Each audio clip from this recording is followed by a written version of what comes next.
So you do Jimi Hendrix, and then you get the role for Paid in Full. I think that was it. Either that or The Wire or... I think, yeah, The Wire and Paid in Full is right around the same time. Yeah. Okay, yeah. So Paid in Full, yeah. So that Paid was a in great Full. Experience. So Paid in Full was an interesting one. Because at that point, you know, when I look at your filmography, Paid in Full was the biggest movie you were in terms of an iconic movie. You know, Absolutely. Above the Rim was dope, but when you look at Above the Rim versus Paid in Full, you ask kids today what they remember, everyone will say Paid in Full. Above the Rim is also Tupac. It's gonna stick So around. you It's got the connected Tupac, to but him. in terms of like the film itself, Right. I feel like Paid in Full was like almost like the new Scarface of that era. Yeah. You see what I'm saying? I do know what you mean. Yeah. And you know, it's funny because they even reference They Scarface. even reference Yeah. it. It's ironic, but it's true. So you start to put together Paid in Full. Do you have any idea what it's about to do when you're working on it? No, you never really know with any of the pieces. You might have a gut feeling, but you don't really know it. And early on, you learn that these things are they grow slowly. Sometimes they take off and sometimes they don't. A film or a TV project. Like The Wire. It's the most famous thing now, but when it was out, it wasn't. So I never would think that it would come to be as it is now. But Paid in Full happened because I knew Makai already. Makai introduced me to the story and was like, yo, you'd be great at this. And he gave me what I needed to as a reference. So the Feds magazines and all those type of mags, at the time I used those as references on the story and the script. And then I met Azie in New York. Azie Faison. Azie Faison, who is the person I portray as Ace. As Ace, exactly. Yeah, his real name is Azie, A-Z-I-E, Faison. Yep. And I love them. I love all those cats. They mean a lot to me. You know, I ended up getting that role largely because when I met with him, it just sealed the deal. It just sealed the deal. And I thought to myself, I could be this guy. When I met him, I realized I could be like this guy. You know, and then it was all committed because as an artist, actor, especially, you just really have to commit. And if you fail, at least you committed to it and you weren't wavering on ideas. So when I got his story, it's such a rich New York story. But Damon Dash was involved with it. Right. And I think that at the time, you know, a lot of the conflicts to do with the film progress had to do in that world. And I wasn't privy to all the things. But I would just go on to say that I think that film may have been more critically successful if those conflicts wouldn't have been going on. I would say that there were production conflicts that Dame was having with Harvey Weinstein, and there was just issues like that. Like, give me an example. And they were poorly handled. Like, give me an example. At that time, I would say that Damon was way more bravado. We know Damon Dash, and so I've dealt with Dame. Dame is a nightmare. So, I could relate to what you're talking about. I don't like to throw people under, you know, nightmare. One night, next night, a beautiful dream. You never know, right? Dame is a nightmare. I did a couple meetings. I was done.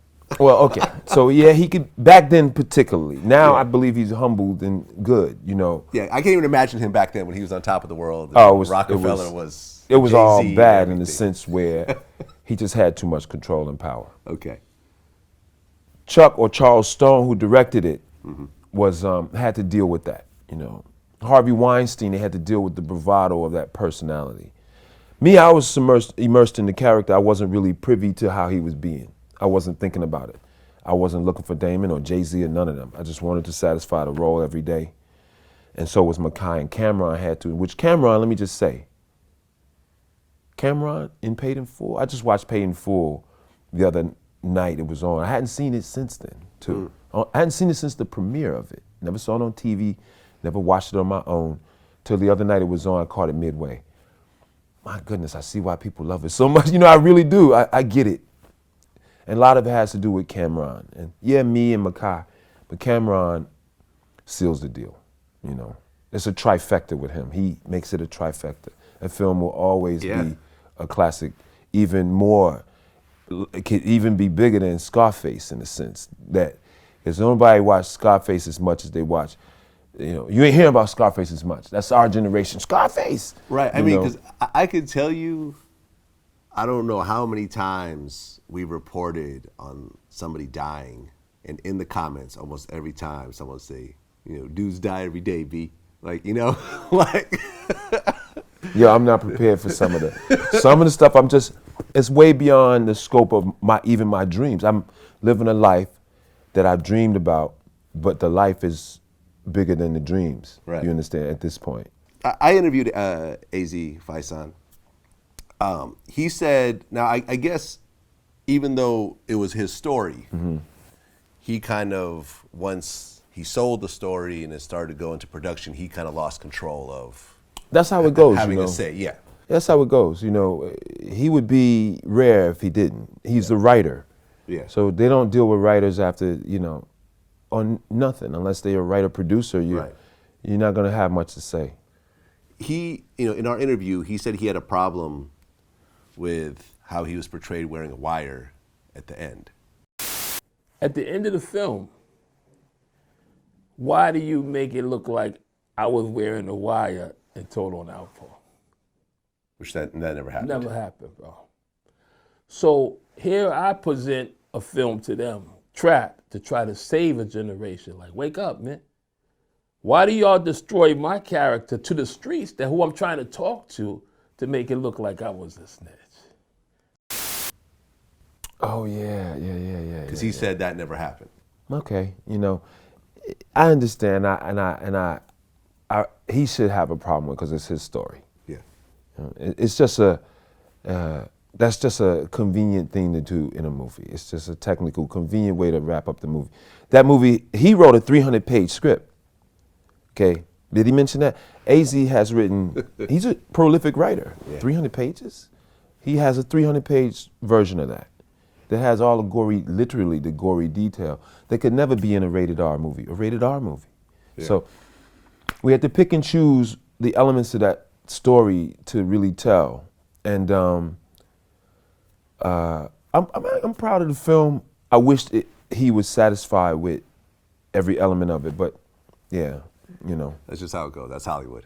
Yeah, I'm sure Jimi Hendrix would come up and be like, yo, y'all messed up. Jimmy could come out the grave and say, yo, B. I feel you. He's like, I didn't walk like that. Great film, by the way. Thanks, man. Paid in Full is definitely Paid in Full. one of my favorites, as well as most people's favorites. Yeah, I see why now. I see why now.